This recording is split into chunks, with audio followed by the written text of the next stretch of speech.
Welcome back. Let's continue with the project. Alright, once we're done, select a contract. There's the standard Contra service agreement. You can preview what that looks like.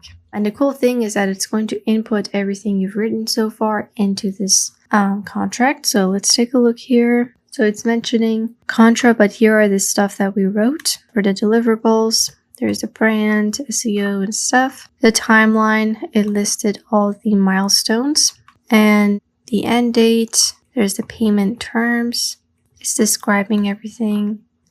The taxes, which we put in there, ownership stuff. These are just standard freelancer stuff. However, you could upload your own. So if you hit cancel, let's go back actually.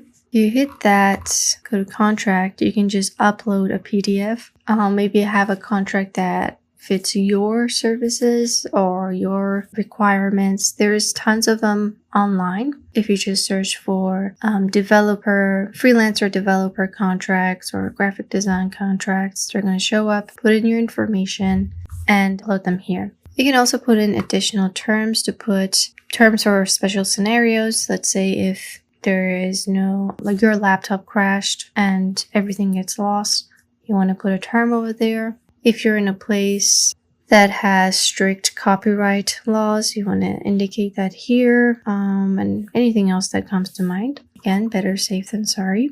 I'm just going to use a standard Contra agreement and hit preview. So there's this option to sign on the behalf of a company. That's if you are a agency or something, and it's not just you, but if you're just a regular freelancer, this should be enough. I'm going to put in my name here and make sure I check this box. And let's go to sign and send. And there we have it. So your proposal or projects will go under review each time. It shouldn't take that long, but essentially they're looking to make sure that everything is correct, you didn't miss any information, and everything is legit. So let's hit sounds good. And once we have our project, say it's been approved, we have the activity, which is the steps that are happening. So if the client signs it, there's going to be a circle here that I believe Sarah Green signed this contract. We can also see that at this time, this project was created. Over here, we can see the information we kept in, and there is a progress bar for this whole project. It's great to keep track of what's left. Next, we have the scope, which is the stuff we wrote for it. So start date, end date, the client, the total amount, the steps that we put in there, and a project scope text. Then we have invoices. So we did indicate 4 different milestones. So by the end of this project, there should be 4 separate invoices. They will let you know if it was paid or not. And you can make a new invoice here if there needs to be something extra. Your milestones will be automatically invoiced. But say the client asks for a whole new thing separate from the stuff you've written before, you would just add an invoice like so. Now invoicing, since we're in here already, is pretty straightforward. You put in a number, make sure you start from something that you can keep track of. The issue date, due, on receipt, or if you want to give them extra time. The project, you get to choose it from here or just choose a new project. The item that you did, so let's say new page, take it for $80. Just an example. Add as many as you want. Add a text if you want to. Write in some additional notes. So for the new landing page, let's see.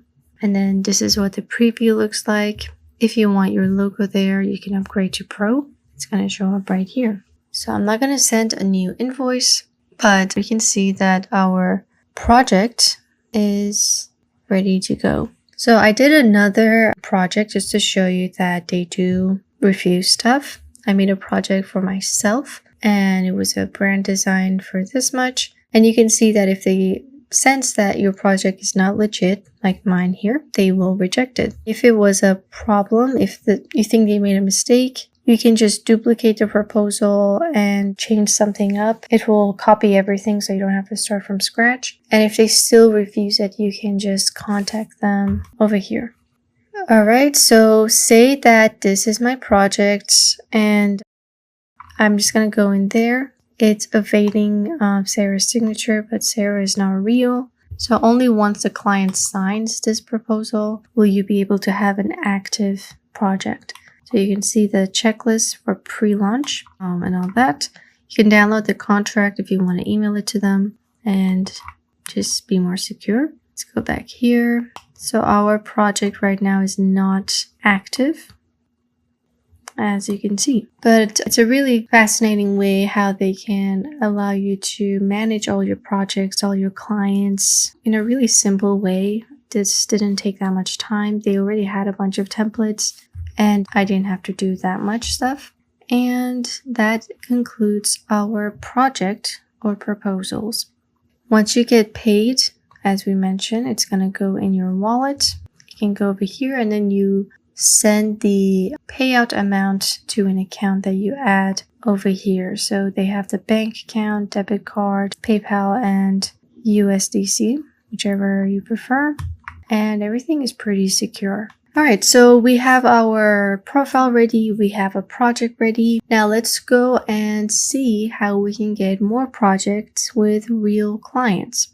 We're going to see how we can write decent proposals for a project that's already listed on Contra by community members, and even check out external links and try to get those projects as well. So I'll see you guys in the next lesson.